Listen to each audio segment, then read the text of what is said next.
WOM, nadie te da más. Prudential AGF, en alianza con AFP Habitat y Banco Santander, presentan Página 13. En Tele 13 Radio, Iván Valenzuela inicia un diálogo ameno y sin urgencias sobre los temas que nos importan, nos afectan y nos interesan. Aquí comienza Página 13 en Tele 13 Radio, 103.3 FM y tele13radio.cl. Información esencial. Comenzamos la última conversación del día. La llamamos Página 13 acá en Tele 13 Radio. Señoras y señores, siempre con Quique Mujica. Quique, ¿cómo estás? Muy buenas tardes. ¿Qué tal? Muy buenas tardes. Y con nuestra dupla de los jueves, Carlos Gajardo. ¿Cómo estás, Carlos? Muy buenas tardes, todo bien por acá. Excelente, ese es el ánimo que se precisa. Y Juan Francisco Gali, ¿cómo estás, Juan Francisco? Hola, hola, Iván. ¿Cómo están? Oye, vamos a partir por las felicitaciones, ¿no? Vamos a hablar de Venezuela, vamos a hablar de la Casa de Allende, vamos a hablar del caso de Hermosilla, pero antes felicitaciones. Número 1, Juan Francisco Gali asumió, junto con el año, la dirección ejecutiva de Pivotes, ¿cierto, Juan Francisco? Tú lo puedes explicar mejor. Así es. Mira, la verdad, un honor y además un gran desafío asumir como director ejecutivo de Pivotes, porque ya es un centro de incidencia que tiene unos años y que está haciendo ruido, y que yo espero que este 2025, donde nosotros tenemos la misión de que los temas que importan, que pueden ser políticamente incómodos, pero que son los pilares para que nuestro país pueda avanzar, como es la institucionalidad pública, como es el empleo formal, como es el desarrollo apalancado en base a recursos naturales, y naturalmente también la educación, sean temas que se discuten en las próximas campañas presidenciales y parlamentarias. Claro, para un centro de estudios que pretenda influir en las políticas públicas, este 2025 es un año ideal. Felicitaciones por el nombramiento, Juan Francisco. Y la segunda felicitación es para Carlos Gajardo, en realidad para uno de tus hijos, Carlos, ¿no? Que supe que sacó puntaje máximo en una de las pruebas de la PAES. No. ¿Seguro? Sí, es cierto. Mi hijo mayor tiene 18 años, salió de cuarto medio. Y bueno, fue máximo nacional en matemáticas, postuló ya a la Universidad de Chile a Derecho, así que la verdad que la familia Gajardo Muñoz está muy contenta. Era felicitaciones. Pero buena, felicitaciones. Y se llama Carlos Gajardo para peor, o sea, no va a tener cómo negarlo. Y es chuncho, me imagino, ¿no? A la es mamá chuncho, por supuesto. En lo que cabe en eso, ¿eh? Sobre todo a la mamá, hay que decirlo. Sí. Qué lindo cuando son chunchos, ¿ah? Sí. A mí me costó, estudiando en la Chile, qué mejor. Pero veis que no podía ser todo bueno, no podía ser todo bueno. No. Gali, de Kiki, ¿eres de la Católica o Colo-Colo? Mira, yo fui 8 años de mi vida árbitro de fútbol, por lo tanto, no. Yo soy neutral. Árbitro, pobre tu madre, árbitro de primera división, cuarto árbitro en primera división. Oye, pero una caja de sorpresa, Gali, ¿eh? Sí, se pasó. Yo sabía ese dato. Claramente hoy día no estoy en condiciones de arbitrar, digamos, ¿no? Era ahí el saquero. ¿Y tuviste algún incidente como árbitro? Y bueno, muchísimo. Pero el que siempre les gusta a todos que cuente es que en una semifinal de sub-17, Católica Palestino, el número 3 de la Católica, me llama el asistente y me dice: oiga, le pegué un codazo, échalo. Adivina quién era. ¿Quién era? Gary Medel. No. ¿Y te echó la choreada? Eché a Gary Medel. ¿Y te echó la choreada o no? Se fue no muy contento, déjame decirte, pero uno implacable como árbitro. De chiquitito era mechita corta. Casi me cuesta el ascenso a sub-19, porque yo no lo vi, me tuve que llamar el asistente. Oye, yo creo que hay que tomarse en serio a Gali y Carlos Gajardo para el debate, porque echó a Gary Medel de la cancha. En cualquier momento nos saca tarjeta roja acá, hay que decir. Oye, Gary Medel, que hoy volvió a la Católica, a todo esto, que se anunció formalmente. Oye, hechas las felicitaciones que correspondían, por supuesto, y son muy merecidas para Juan Francisco, para Carlos y su familia, tenemos que hablar de Venezuela. un poquito antes de las 5 de la tarde se supo este secuestro, esta retención, no sé cómo llamarla, esto que pasó con María Corina Machado y que ha motivado que el presidente de la República ya hable directamente de una dictadura en el caso venezolano, Quique. Sí, ahora María Corina, creo, cada movimiento que hace está muy bien pensado porque al final se expone, pero se protege también. La performance que tiene es delicadamente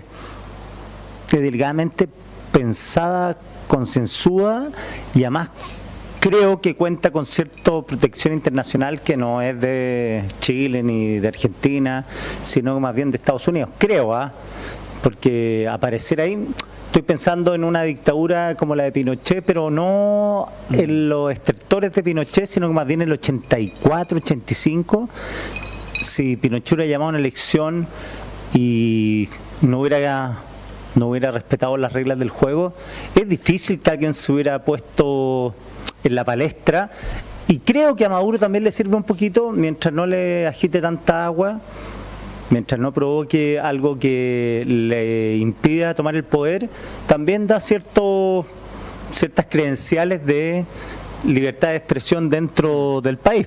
Siempre los dictadores tienen eso, salvo en dictaduras como la de Castro, pero incluso en Chile la oposición existía. Claro, siempre puede decir que algo de oposición hay, es un buen punto. ¿Cómo lo ves, Juan Francisco Gali? Yo lo considero gravísimo. Creo además que esto simplemente viene a ratificar algo que ya venimos hace mucho tiempo conociendo. Creo que además es valioso que el presidente, a pesar de que parte de su coalición ha sido ambigua en su posición frente a Venezuela, que el presidente tenga una postura muy clara. Y yo creo que además hoy día se hace eso inexcusable.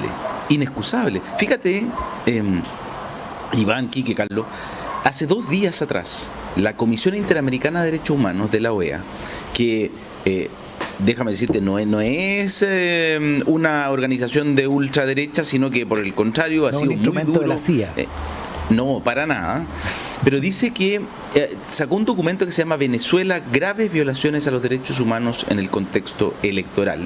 Y dice que la estrategia represiva de Venezuela se da en 3 etapas. La primera, durante el periodo preelectoral, donde se obstaculizó la participación política, donde se controló las instituciones y se detuvo arbitrariamente a personas opositoras, a defensores de derechos humanos, a líderes sociales, etcétera, etcétera. En la segunda fase, que fue durante las elecciones del 28 de julio, la comisión dice que se suspendió la transmisión de resultados y se rehusó a publicar las actas de votación que respaldaban el supuesto triunfo de Nicolás Maduro. Pero en tercer lugar, dice, la tercera fase de represión es la violencia como respuesta a las protestas de fraude. Y esto tiene mucha relación con lo que está pasando hoy día con María Corina Machado. Porque dice, a más de 300 manifestaciones que se dieron ese día fueron reprimidas, que generó al menos 25 muertes, 2.000 detenciones arbitrarias, 2.000 personas fueron detenidas arbitrariamente, desapariciones forzosas, tortura. O sea, estamos hablando de que es imposible hacer una cosa distinta de la que hizo el presidente Boric y tildar al régimen de Maduro como una dictadura. Y una cosa más, esto tampoco es solamente un comentario de política internacional, lo que estamos haciendo, porque esto tiene directo impacto en Chile. Finalmente, el impacto que está teniendo la migración venezolana tiene su causa principal, mayor y original en justamente la vulneración de derechos humanos y las condiciones en que viven los venezolanos en su país, que los han forzado a salir de Venezuela, incluso sometiéndose a traficantes de migrantes y a condiciones de migración bastante extremas, y además de haberse forzado a llegar a otros países. Claro, y a pesar de eso, que obligaría a una cierta prudencia, porque hay que mantener una relación Chile con Venezuela, Colombia con Venezuela, Colombia y Chile, los presidentes de Colombia y Chile, Maduro logró alienarlos a los dos, que son los dos presidentes más de izquierda del continente. Carlos Gajardo, ¿cómo ves el asunto? No, coincido con todo lo que ha dicho Juan Francisco, y yo solo agregaría a este análisis lo feble que termina siendo finalmente el derecho internacional, ¿no? Porque es evidente que Venezuela es una dictadura. A mí me parece que desde hace mucho rato uno ya la podía calificar. Lo que pasa es que además se enfrentó a un proceso electoral donde todo apunta a que Maduro perdió esas elecciones y no las reconoció e hizo un fraude electoral, poniendo en algún momento en bastante tensión su continuidad, ¿no es cierto? Pues ateció los días posteriores a esa elección que efectivamente el gobierno de Maduro flaqueaba, muchas personas salieron a la calle, hubo bastante apoyo internacional de distintos países, pero cada día que pasaba era un día más para asegurar o que fortalecía al gobierno, al régimen más bien de Nicolás Maduro. Y a pesar de todo esto, que a vista de todo el mundo fue un masivo fraude electoral, ahí tenemos sentado al dictador, y las fuerzas internacionales, la comunidad internacional no tiene la capacidad para restablecer la democracia en dicho lugar. Yo veo con bastante pesimismo lo que pueda suceder, porque no veo que se esté generando un movimiento al interior de Venezuela para evitar la continuidad de Maduro. Creo que el momento más fuerte de eso fue después de las elecciones, pero que de alguna manera ese impulso se diluyó, y tampoco veo a la comunidad internacional con cierto poder para presionar ese restablecimiento de la democracia. Al contrario, uno podría incluso ver signos de apoyo de algunos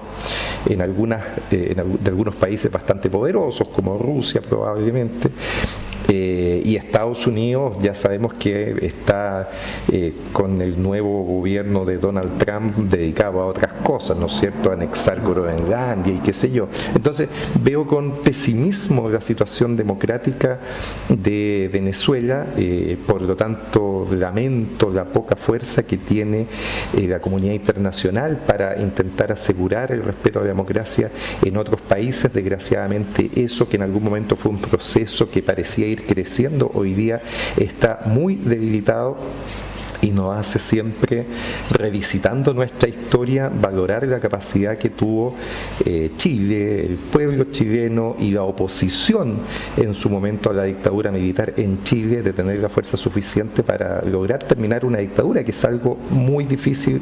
Ya lo vemos en Venezuela como un ejemplo más de aquello. Bueno, oye, sí.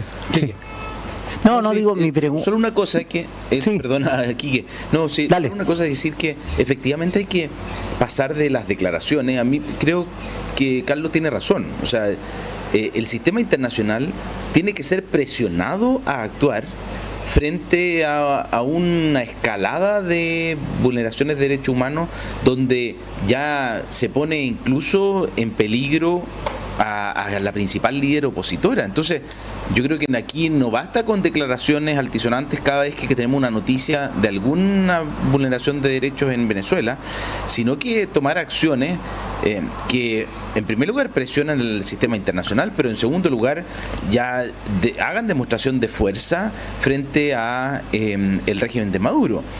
Yo ahí quiero recordar, muchos se acuerdan de la ida a Cúcuta del presidente Piñera y fueron muy críticos, pero eso fue una demostración de voluntad de oposición frente a Nicolás Maduro. Nadie puede calificar eso finalmente como una gestión exitosa, porque el régimen de Maduro sigue en Venezuela como una dictadura, pero creo que hay que tomar acciones mucho más efectivas para que este régimen respete los derechos de las personas y respete los resultados electorales, y finalmente termine con un régimen autoritario en Venezuela. ¿Quique? No, digo que cuando se habla de cordón sanitario también habría que reflexionar en torno a las dudas que tiene el Partido Comunista Chileno, miembro de la coalición gobernante, respecto a Maduro. Ojo con eso, porque si bien el presidente ha sido enfático en mostrarse contrario al fraude de Venezuela, el Partido Comunista todavía sigue en una actuación dudosa. La otra, escuché al autor Carmona en la radio cooperativa, cuando le preguntan de Venezuela se enreda completo. Entonces cuando las cosas, uno piensa que una un partido que siempre fue outsider, fuera del poder y ahora es gobernante, dice sí, pero, o no, pero, aquí no hay pero, me imagino, lo mismo con Nicaragua, y me parece que es un tema importante para la política interna. La venezolización de la política nacional tiene que ver con las posturas que ha tenido el Partido Comunista al final. Si eso es, si no estuviera en el poder da lo mismo, si fuese Eduardo Ortega da lo mismo, pero es un partido que está gobernando y que tiene posiciones ambiguas respecto a la dictadura de Maduro. Claro, no es una posición marginal. Oye, les propongo que vayamos a los temas de la pauta. Hoy Juan Francisco Gali nos quería hablar de la Casa de Allende, que ha tenido no ha tenido mayores desarrollos hoy, Quique, pero sigue estando en el candelero, ¿no? Sí, sigue estando ahí. Creo que va a ir, opinión del ciclo vital de la noticia, va a ir apaciguándose, porque además lo que he escuchado hoy día, que todos los procesos involucrados en este caso son lentos y largos. Entonces creo que no sé hasta cuándo va a aguantar en la agenda un tema como este. Proceso, comisión investigadora, Tribunal Constitucional, ¿a eso te refieres, no? Claro, Tribunal Constitucional, por lo menos escuchaba a Marisol Peña, expresidenta, que puede ser un año de discusión interna. Claro, va a dejar de ser, claro, van a dejar los cargos Isabel Allende y María Fernández antes de que pase algo. Juan Francisco Gali nos propone darle una vuelta a este asunto, Juan Francisco. Sí, mira, la verdad es que yo, más que por la contingencia, es por hacer un análisis desde el punto de vista de la ausencia de controles o las responsabilidades políticas, administrativas y también las responsabilidades, o sea, las implicancias que tiene un caso como este. Porque mira, yo escuchaba el otro día al senador Galilea, y el senador Galilea lo graficaba bastante bien. Incluso hoy día Jorge Correa Sutil decía, mira, no era la voluntad de la Constitución, ¿no es cierto?, cuando se establece que un senador y un ministro que contraten con el Estado cesan en sus cargos, eso es lo que dice la Constitución, cesan en sus cargos el ministro de Estado y el senador que contrate con el Estado. La Constitución, lo que estaba detrás de esa norma, ¿no es cierto?, era obviamente evitar algún acto de corrupción, y hay algunos que dicen, en este caso hay un error, pero no hay un acto de corrupción asociado a la compraventa de la casa del expresidente Allende. Sin embargo, ese mismo argumento te lleva a justamente analizar las responsabilidades de quienes estaban a cargo de evitar que se llegue a una situación donde se llega a una vulneración flagrante de una norma constitucional. Porque eso es lo que es. Al momento de suscribirse un contrato con el Estado por parte de esas autoridades, se ponen exactamente en la situación que está prohibida por la Constitución y sancionada con la cesación del cargo. Entonces, en primer lugar, aquí hay responsabilidades políticas.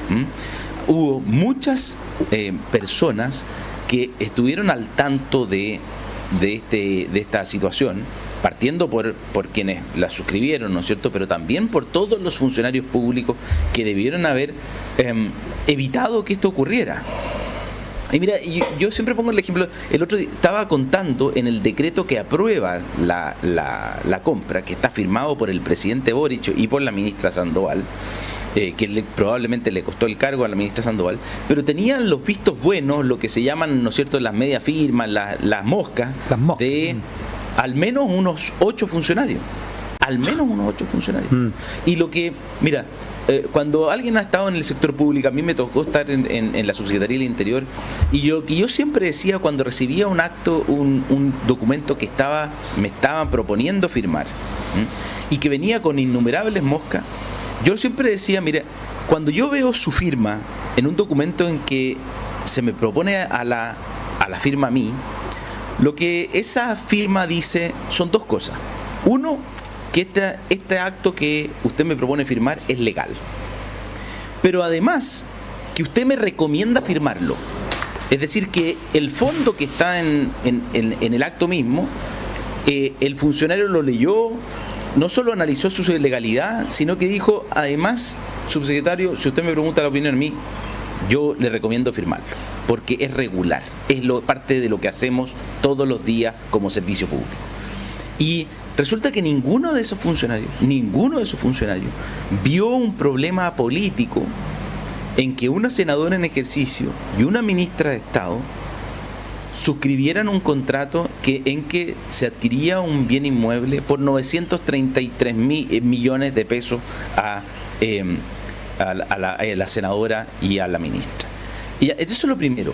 Pero además, esos funcionarios que tenían la obligación de conocer el texto constitucional, tampoco se dieron cuenta de que esa era una causal de cesación para quienes estaban comprando. Entonces le recomendaron al presidente Boric, no solo le dijeron que era legal, sino que además le recomendaron seguir adelante con esa gestión. Entonces, aquí yo esto lo voy a juntar y quizás, mira, no es precisa la analogía, pero cuando por el otro lado uno ve que vamos a llegar al 1.000.000 de funcionarios públicos, que el Estado está gastando bastantes recursos en pagarle a personas que están trabajando en el sector público, yo digo, este tipo de desprolijidades que llevan al absurdo y que nos tienen hoy día discutiendo si que por haber suscrito un contrato de compraventa una senadora y una ministra de Estado deberían cesar en sus cargos, yo digo, esos funcionarios públicos deberían salir, lo dice Jorge Correa hoy día, todos los funcionarios que pusieron su visto bueno deberían presentar su renuncia de inmediato, por no haber cumplido con la mínima diligencia en su rol de funcionario y en resguardar al presidente de la República y al Estado de Chile. Y entonces tenemos un problema porque la efectividad del Estado no solo está en su incapacidad para proveer bienes públicos, sino que con cumplir con la mínima diligencia como se ve en este episodio de la compraventa de la casa del expresidente ayer. ¿Hay un problema con lo mínimo, Carlos Gajardo? No, yo comparto todo lo que ha dicho Juan Francisco. A mí me parece que esto es de un nivel de desprolijidad tremendo que francamente hace cuestionarse cuál es el nivel de profesionales que tiene la administración del Estado trabajando consigo, ¿no? Porque sobre todo en el tema jurídico, ¿no? Uno puede ver una serie de errores de este tipo. Uno podría hablar de la poca falta de prolijidad que hubo en su momento en los indultos, es decir, se van sumando episodios en los que en general uno ve mucha desprolijidad en el tratamiento jurídico, en el conocimiento de normas que son más o menos básicas, y por lo tanto uno esperaría, por supuesto, que se hicieran efectivas las responsabilidades políticas. Yo creo que el gobierno se dio cuenta de aquello y cayó ni más ni menos que una ministra, ¿no es cierto?, una ministra de Estado, que es probablemente uno de los cargos más altos que existe en nuestro país, sin duda. Lo que pasa es que era una ministra con bastante poco conocimiento y por eso pasó un poquito desapercibido, ¿no? Pero por este caso cayó una ministra de Estado y probablemente deberán dejar sus cargos en su momento otros personas, como bien dice Juan Francisco, quienes hubieran puesto su firma acá, porque a propósito de las firmas, es importante recordar que en general en la administración pública, pero también en el ejercicio privado, existe lo que se llama el principio de confianza, ¿no es cierto? Es decir, uno parte de la base que el sujeto que tiene que realizar su trabajo lo hizo bien. Si cada vez que una persona tiene que dar el visto bueno final tuviera que hacer de nuevo la revisión de todos los pasos que se dieron para llegar hasta acá, bueno, entonces ¿para qué tenemos asesores, ¿no es cierto? Y eso entrabaría enormemente cualquier gestión que se realice, y esto es en varios ámbitos, no piensen ustedes en la medicina, también existe el principio de la confianza, es decir, el médico parte de la base que la arsenalera, el anestesista y todos los que lo antecedieron en su trabajo hicieron bien su trabajo, que los exámenes están bien tomados, etcétera, no puede entrar a cuestionar todo lo que se hizo previamente.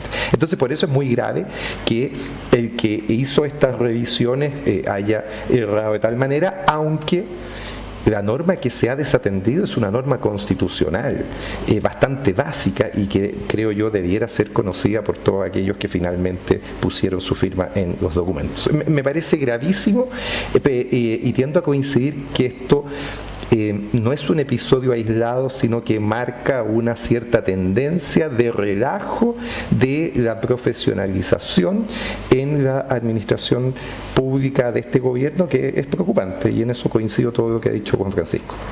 Una segunda cosa distinta, creo que de esto se siga que inmediatamente deba cesar en sus cargos tanto la ministra como la parlamentaria, Maya Fernández e Isabel Allende, porque de la forma en que está redactada la norma constitucional me parece que eso exige un juicio de mérito que tiene que hacer el Tribunal Constitucional, siguiendo un poco la línea de lo que planteó Jorge Correa Sutil hoy día en una entrevista. No creo que tiene todo el sentido, esto no es algo automático y hay que sopesar si es que efectivamente se vulnera el bien jurídico que está tutelado en esto. Y lo digo porque habrá que recordar que hace algún tiempo, hace algunos años, se produjo esta misma discusión con una situación distinta, ¿no? Con un parlamentario que patrocinó algo así como un recurso de protección.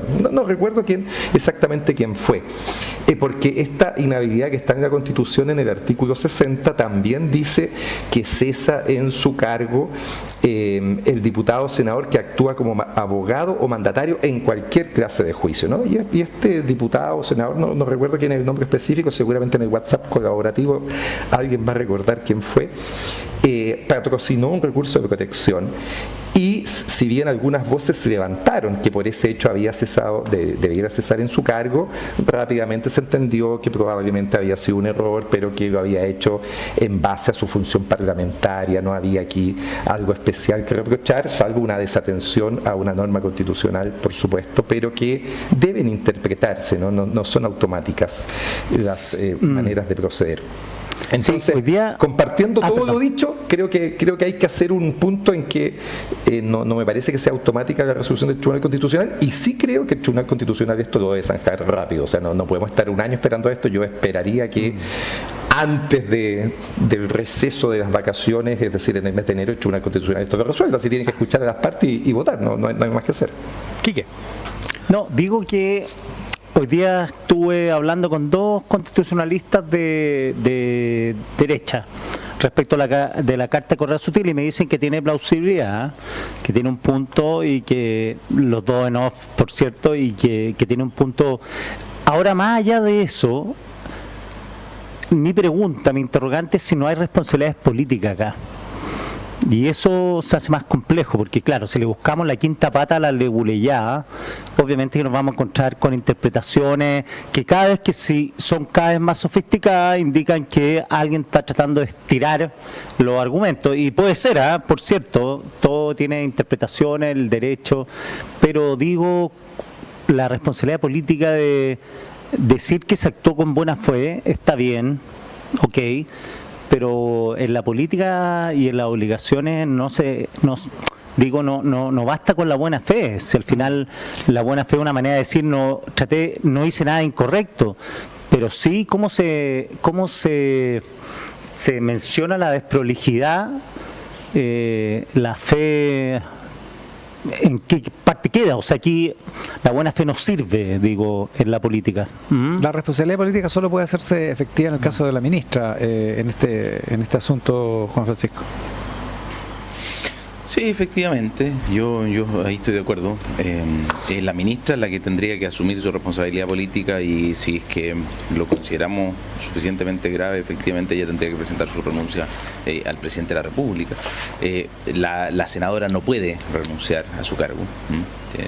Y por lo tanto ahí lo que se tiene que zanjar es si es que la inhabilidad es la causal de cesación, cumple con los requisitos establecidos en la Constitución. Ahora, el mismo Correa Sutil reconoce la disposición de la Constitución es súper clara, no hace matices ni hace referencia a cuál es la motivación de esa norma, y uno podrá discutir, quizás la Constitución fue muy absoluta en la forma en que estipuló la causal de cesación y debió haber permitido algún grado de discrecionalidad que permitiera al tribunal distinguir, pero no lo hace, y por lo tanto el gran problema que tenemos aquí es justamente político. Es decir, yo por eso pongo el centro en los funcionarios de gobierno que llevaron adelante esta contratación, porque creo que si es que el gobierno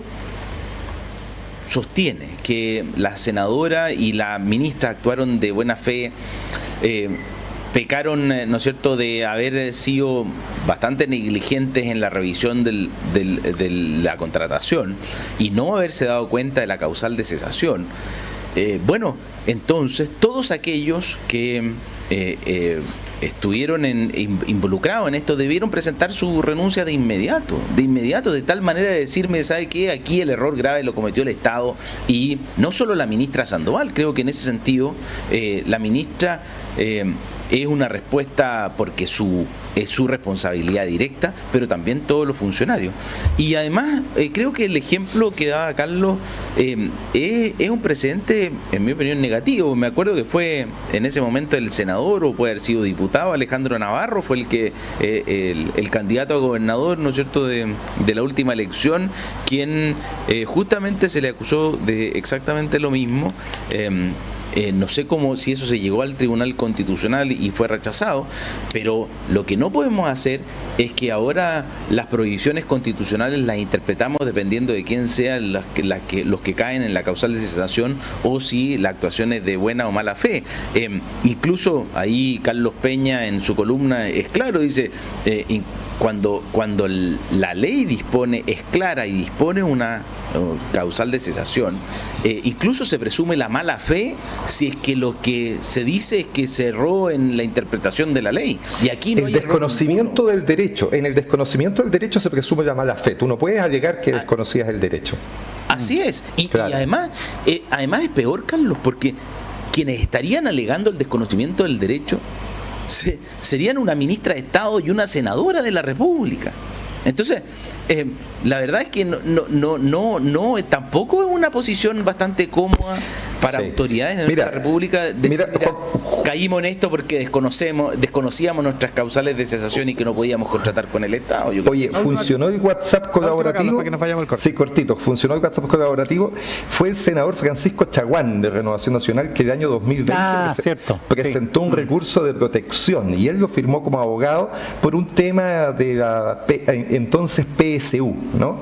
Y él como abogado presentó este recurso, qué sé yo, alegando que había ahí un actual negligente de no sé quién, pero él como abogado. Y entonces, objetivamente, fue la misma causal del artículo 60, ¿no es cierto? El parlamentario que intervenga como abogado en cualquier clase de juicio.